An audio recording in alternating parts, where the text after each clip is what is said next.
I'm going to share some very useful Premiere Pro editing tricks and shortcuts that can speed up your workflow and make your editing much easier. Now first we move on to quick sequence creation. Here you can see we already have a timeline in Premiere Pro, and there are many video and audio clips placed on it. Right now, one sequence is open, and the reason is that currently we only have one sequence created in our project. Usually, when people want to create a new sequence, they go to the project panel, then right-click, go to New Item, and from there they create a sequence. But we don't need to do it this way. Instead, simply go to the project panel and press Ctrl+N on your keyboard.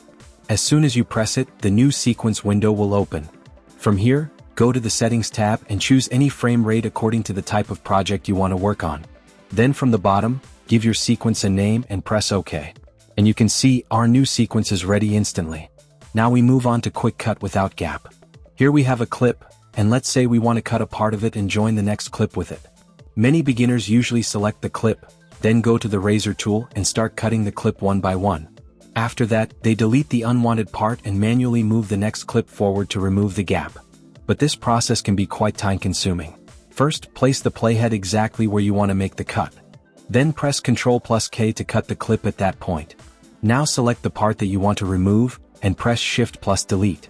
As soon as you do that, Premiere Pro will automatically remove the selected part and close the gap.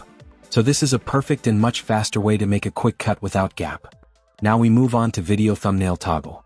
As you can see, every clip in the timeline shows a video thumbnail on top of it. So if you want to hide them, there is a very simple way. Go to the Timeline Settings icon, which is located just above the timeline. Click on it, and from the menu find the option called Show Video Thumbnails. Simply click on it to disable the option. And you can see, all the video thumbnails disappear from the clips, making the timeline look much cleaner. If you want to turn them back on, just click the same option again, and the video thumbnails will appear again. Now we move on to the Timeline Snap tool.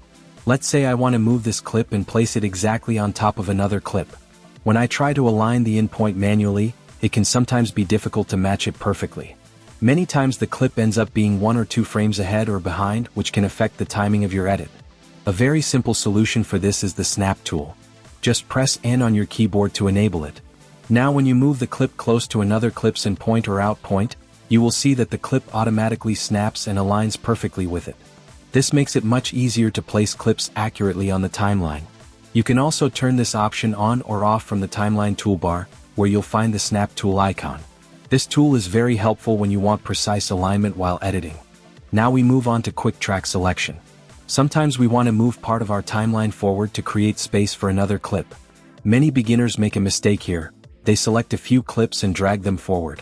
When they do this, the clips that were already ahead on the timeline get overwritten or replaced, which can mess up the edit. So instead of doing it this way, we can use a much better method. Go to the Track Select Forward tool from the toolbar.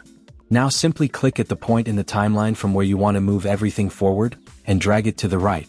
You'll see that all the clips ahead of that point move forward together, creating space in your timeline.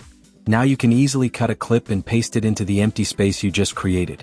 If you want to move everything backward again, simply press T twice to switch to the backward version of the tool, and then drag the clips back to close the gap. This tool is especially useful for scene shuffling and rearranging clips in your timeline, and it's a very easy yet powerful way to organize your edit. Now we move on to video and audio keyframes.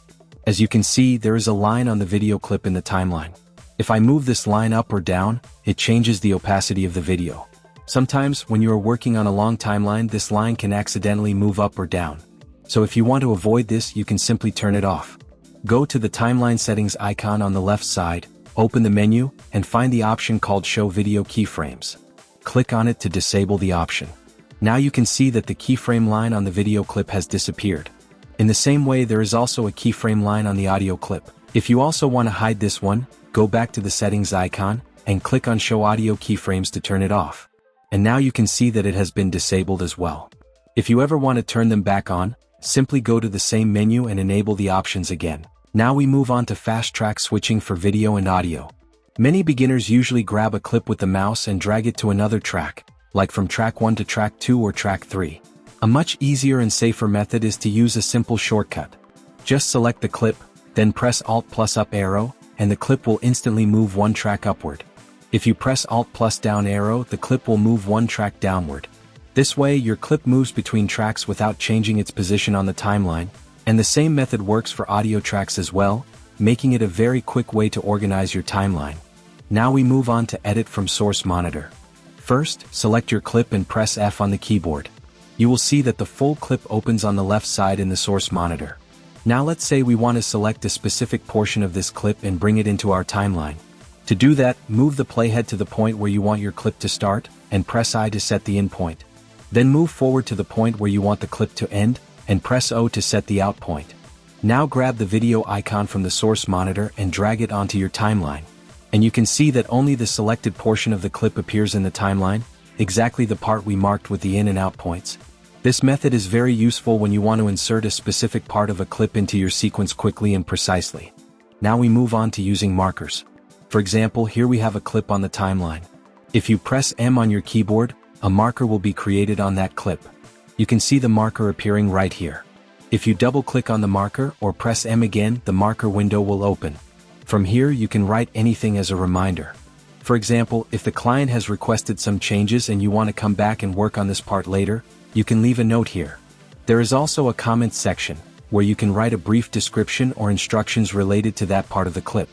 In this way you can place markers on any clip in your timeline to keep track of important moments or reminders during editing. Now we move on to quick in and out. Many people check the duration of a clip in the timeline by first going to the end of the clip and setting an out point, then going to the start and setting an in point, just to see the total duration. But there is a much easier way to do this. Simply select your timeline, then press the /.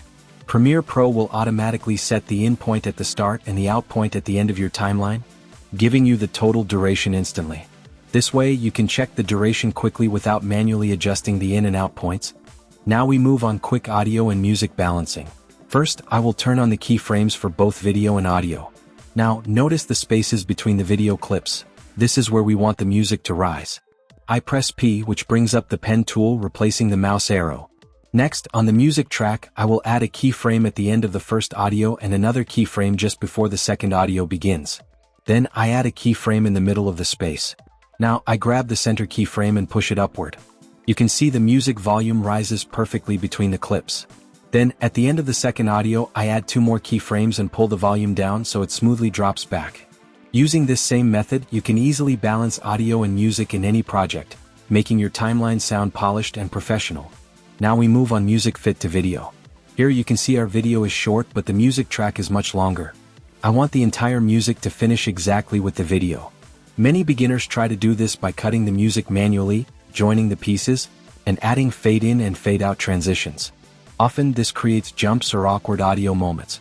We don't do it that way. There's a much easier solution. Press and hold the ripple tool on the music track. Here you will see the remix tool. Grab it. Now, drag the out point of the music to match the video's out point. The tool will analyze the track in a few seconds and automatically cut the music to match your video, while keeping the beats aligned. And there you go. Your music now fits perfectly under your video without any jumps or awkward fades. So these were some simple but powerful Premiere Pro workflow tricks that can save you a lot of time while editing. If you found this video helpful, don't forget to like, subscribe, and I'll see you in the next tutorial.